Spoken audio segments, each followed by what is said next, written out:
Looking to take your sports knowledge to the next level? Just a fan of wrestling and entertainment? You're in the right place. Welcome to The Show with your hosts, Hollywood JDT and Stuntman Kirk.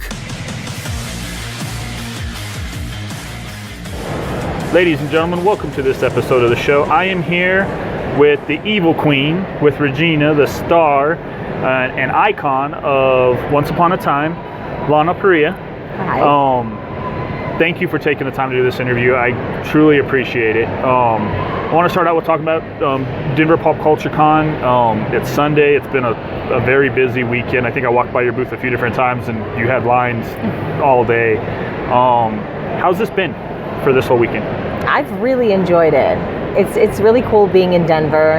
I was here a couple years ago, and I think before that it was like 10 years ago.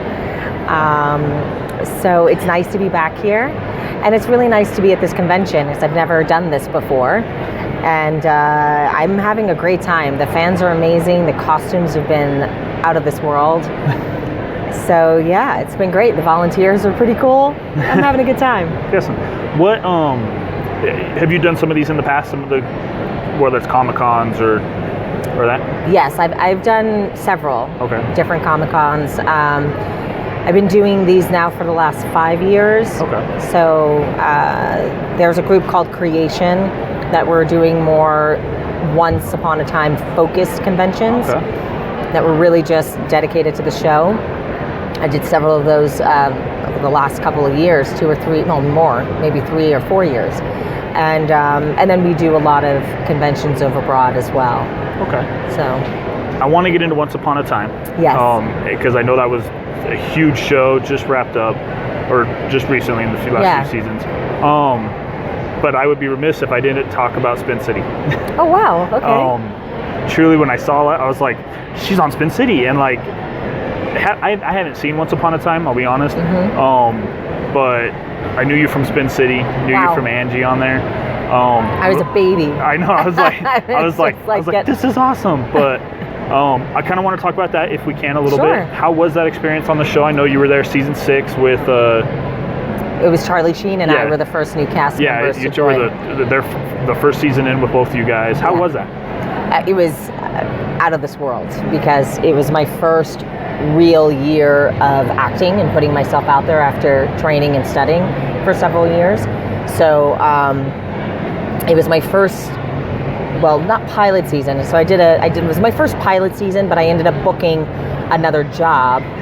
And then this was mid-season replacement. So they were, it's an established show, but they're adding a couple of characters. So that happens a little bit after pilot season, like around the summertime, right before we start shooting in July.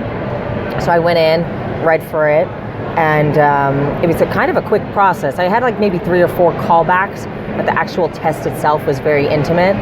Got hired, started working with all the greats on that show. It was unbelievable. They all became mentors. Charlie Sheen, Heather Locklear, Michael Boatman, Barry Bostwick, you name it. I mean, I had some of the greatest actors I've ever worked with on that show. And they really took me under their wing because I was such a newbie in the industry and taught me the ropes. And I'm so grateful to all of them. I was like the baby. I was the baby on the show. So they were so loving and kind to me.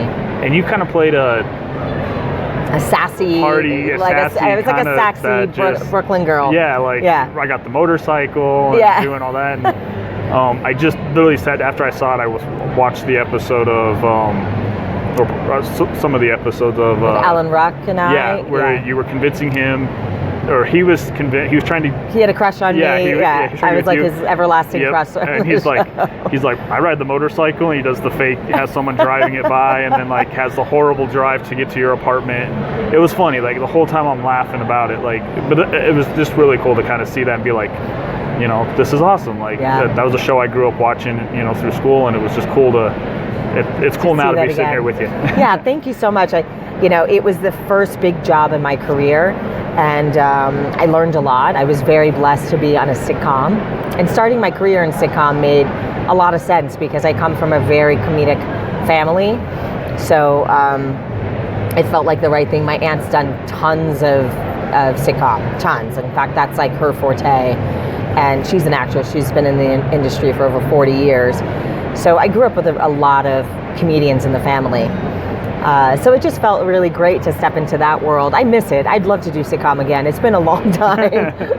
So, but it just, laughter is everything. Oh, yeah. I mean, it's so healing. So I miss it. I'd love to go back to sitcom. Well, and I feel like that, I remember I was talking to somebody earlier and they were like, I either go see action movies or it's a comedy. Like, I either have to be in something that's just going, or I laugh because I want to get away. Like, that's why you go watch TV or you go watch movies to get away from things. So it definitely has that. When you can laugh and just 30 minutes of fun is just a good way to get away from kind of the hard parts of life. Yeah, it's like a nice mental break, right? Yeah. So let's talk about Once Upon a Time. Mm-hmm. I do have a fan question for you, and Sure. we'll get to that. I put it out on one of the message boards, once we confirmed the interview, and got a ton of like out of it. And people were, got a few different questions. People really want you to go to Croatia. Croatia? Yeah. There's Cool. some big fans out there, apparently. They were like, tell her to come see us. I would love to. Okay. Well, one of the fan questions, and we'll kind of start with that, and then we'll kind of backtrack a little Sure. bit since it's on my mind. One of the fans wanted to know how hard it was in season 6 to do the scene where it was Regina and the Evil Queen talking to each other. Well, so it was about 17 episodes in season 6 that I did that, and it was very challenging. I'm not going to lie, it was hard for many reasons, because I'm playing. It wasn't the first time, because I've been doing it all season, or for the last, throughout the series, I was playing 2 different versions of this character, if not more. But this was very different because I was opposite myself. So preparation was very extensive, very long. I had to really make sure that the body language for each character was very different, that they sounded differently, and that the expressions were different, that they were both in a very different place. So that in itself, the prep work was very time consuming, trying to figure all that out. And then on the day when you're actually filming, it came with another set of challenges because I had to have a stand-in, but they couldn't say anything. So it was like I had to, You have to picture the whole conversation. I have to picture the whole conversation. I have to think about what I'm going to do on the other side. I had to train the other person who is my stand-in body language and how I wanted her to move, because that's how I'm going to move. So I had to match on the other side. And then there was, just at times working with nothing, no one there, just air or a green, board. So it really opened my mind up in a way that I never expected. It also taught me how to direct. So I learned a lot on directing by filming season 6.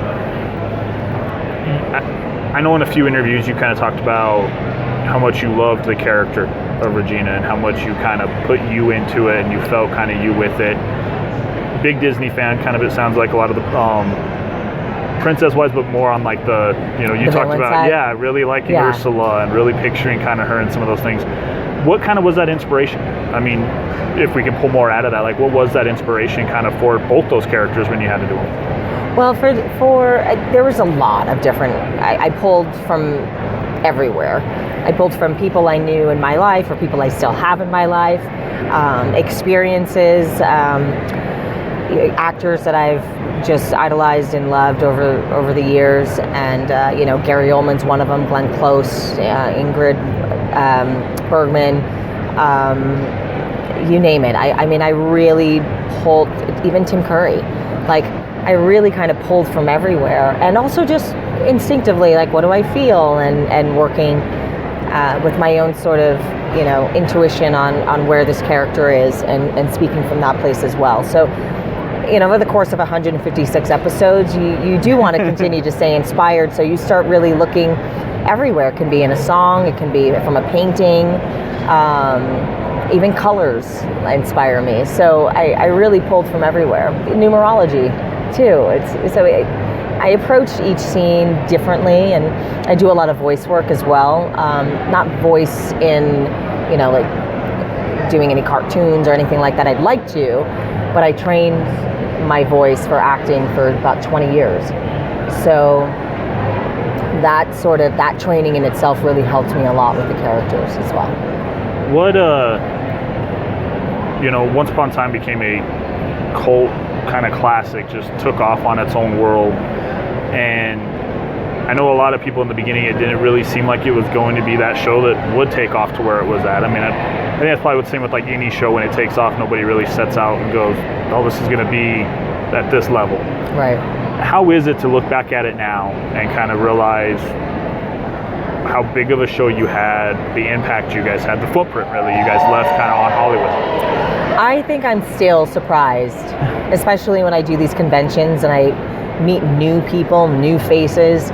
Because I think I've done so many conventions, I'm like, I met them all. No, I haven't. And I've met so many new faces this weekend here. I had no idea that the show was going to be this popular. I knew that we had a really special script when I first read it. You can have a good script, but there's a lot that goes with that too. It has to be directed well. It has to, the production quality has to be great. And when I watched the pilot episode, I thought, wow, we have something really special here.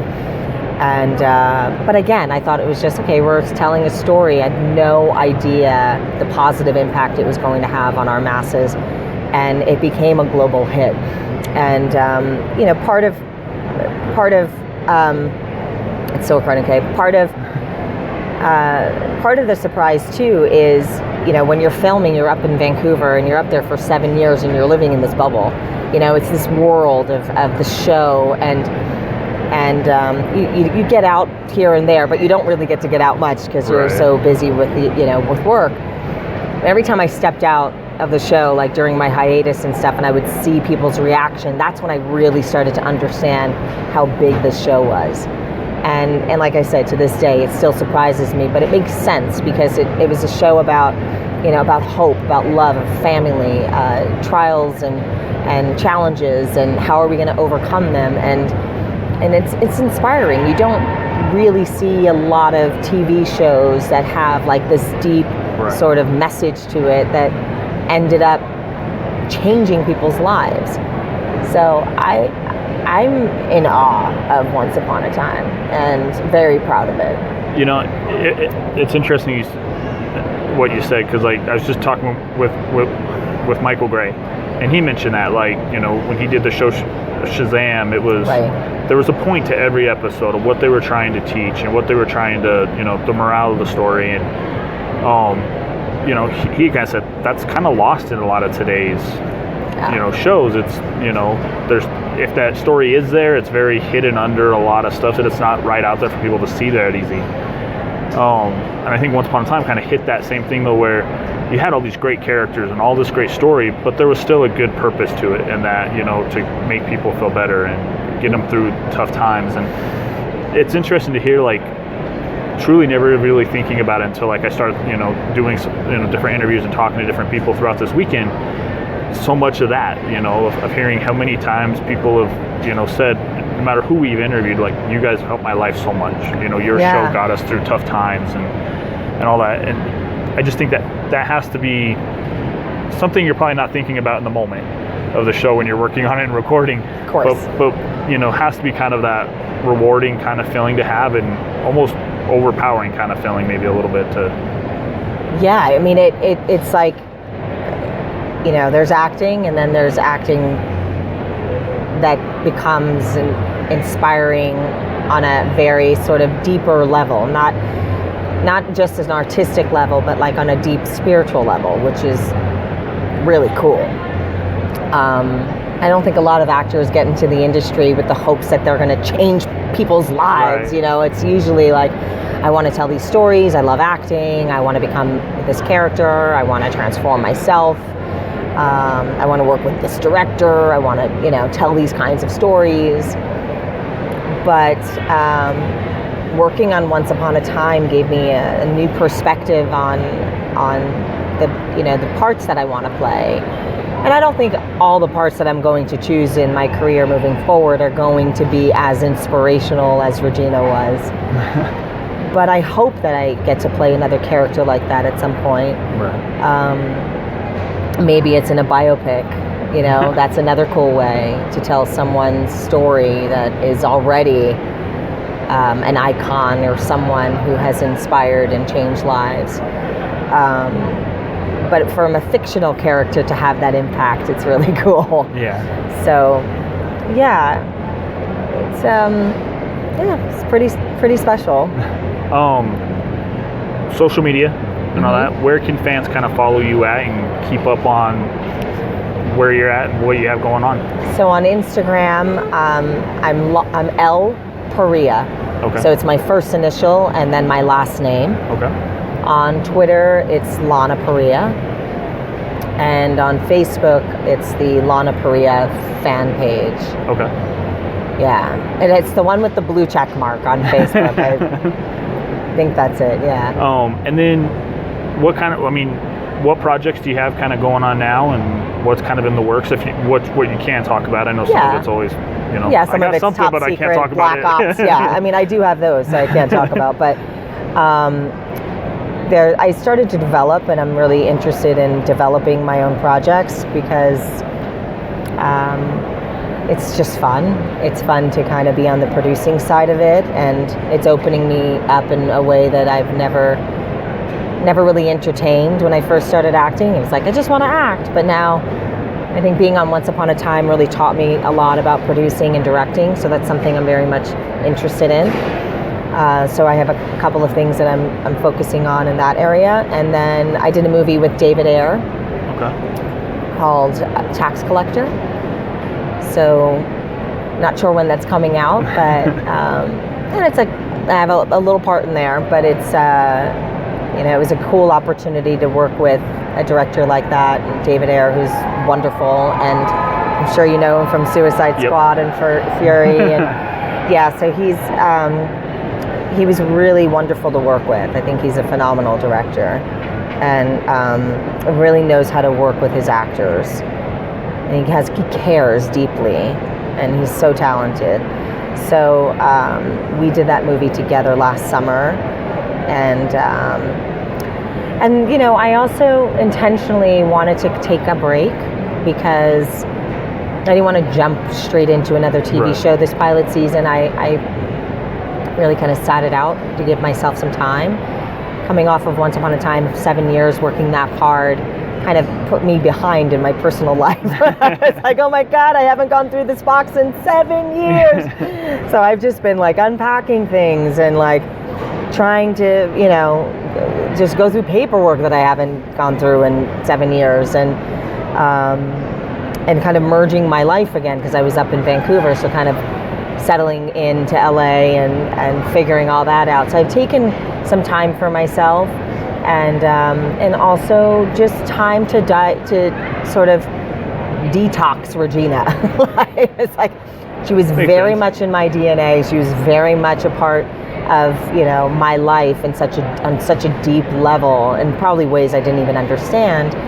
But just giving her some time to kind of flush through my system. I remember hearing about Glenn Close when she did Sunset Boulevard on Broadway, and after the run, she went away for 3 months. And, I don't know how long that ran for, maybe a year or whatever, and she needed to go away for 3 months. So imagine playing a character for 7 years, for 9 months straight, and just even when you're on your hiatus, it's still, promotion. It's still, you're doing conventions, you're meeting fans, you're still working. You're still part of that character and part of that whole thing. D23, etc. I did want to mention, how much of a difference is it from TV show to movie? I know with the movie you got, it's much longer production time. Depends.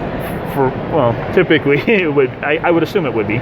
But then you also have such a long time before it comes out. When you wrap compared to when it comes out there. Where TV, you're like you said, you start taping in July, and it's end of August, September. It's rolling. It is. And you're able to make adjustments kind of throughout with a TV show if something happens in the world. Where a movie, you're kind of okay. Well, we got to reshoot all that. How different is that kind of? I honestly think it depends on the movie, because you have these like really big budget films that accord a lot more time Right. for actors and directors to really work together to rehearse and also to film each scene. Sometimes you just shoot one scene in a day, but you have to have the finance to be able to do something like that. But if you're doing an indie low budget movie, I think the pace of an indie low budget is very similar to the pace in television. Now there may be more money in television because there just is sometimes versus these independent films, but you're moving very quickly because of the turnaround, because we have a start date, we have an air date, we have to get all these episodes in the can before we start airing, and then it's just like, and then it actually speeds up, strangely enough. But in independent films, it moves very quickly. You can do, I think Tax Collector was a 4-week shoot, so it was a low budget indie, even though it was David Ayer, but it moved very quickly. He had to get through those scenes fast, and it's mostly because of budget. So then that happens often with a lot of indies, and then with these bigger budget films, there's just like, there's a lot more time. We got you for the next year. Yeah, we got you for the next year, and I haven't done one of those, and I hope to soon. Like if you do like a Harry Potter or something, you're gone for like 2 years. It's like there's a whole nother series of Avengers coming. Yeah, you never know. So there's I mean, I would love to do any Marvel movie. I just think it's so cool and kind of coming. And I feel like I've already done like a Marvel comic book. Yeah, you kind of have the. I'm kind of in that world. In that realm. Yeah. So, but it just does differ. I think, and when we're talking about acting, as far as acting in TV, acting in film, acting in. To me, it's all the same. I think as a seasoned TV actor, you get used, you get used to everything being very quick. Right. So it's an easy transition into sort of like low independent features because you do have to move quickly. Going the same. Whereas then if you go into a big budget feature, you have a lot more time. And I think a lot of TV actors kind of moving into big films are like, oh my God, there's more time. You're like, and it's what should I be doing right now? Yeah, it's a little more refreshing. You're like, wait a minute, I don't have to rush through this. I can actually work with my director on a deep level and rehearse this. And there isn't a lot of rehearsal time in television. You mentioned working with the director a lot, and I think that kind of goes missed on that. And I know we got time-wise, we got to wrap up, but can you kind of just touch upon some of the directors you've worked with, of how much they've helped further your career, help motivate you in that way, just with it? Because I think people hear certain directors, the Russo brothers being the big ones, with Avengers, and it's like, okay, well, they did Avengers, and I think people kind of tie it initially to like, well, it's the cinematic, it's the CGI stuff, and that the Michael Bay big Transformer type thing. Yes. And I think they forget how much work really goes into the one-on-one, just like you were talking about. Yeah. Well, I would say I worked on a show called Boomtown, which was created by Graham Yost, and John Avnet was one of our producers and directors. And I learned a lot from John Avnet. I learned a lot from him as a director and his craft and how he approaches his work, which I really do respect. And I got a lot from him. I learned a lot. And I would say on Once Upon a Time, Ralph Hemmicker was our #1 director, I would say, on the show. He directed the most episodes of Once. And I shadowed him when I was directing because I just think he's so phenomenal, and he's done film, and so he seems very seasoned, and I learned a lot from him. And we would chat a lot about the character and where this is going. I also used Adam and Eddie's because they created the character, so I would go to them quite a bit if I was lost or confused about where Regina was. And David Ayer. David Ayer has such a beautiful approach to his work with his actors. He really believes in rehearsal, and I so respect that from him because he knows how important it is to really create a community with his actors that is very trusting and loving and becomes very familial for everyone. And I love that. Like, he has all of his actors and at the dojo training and learning karate, and that creates a camaraderie and a closeness.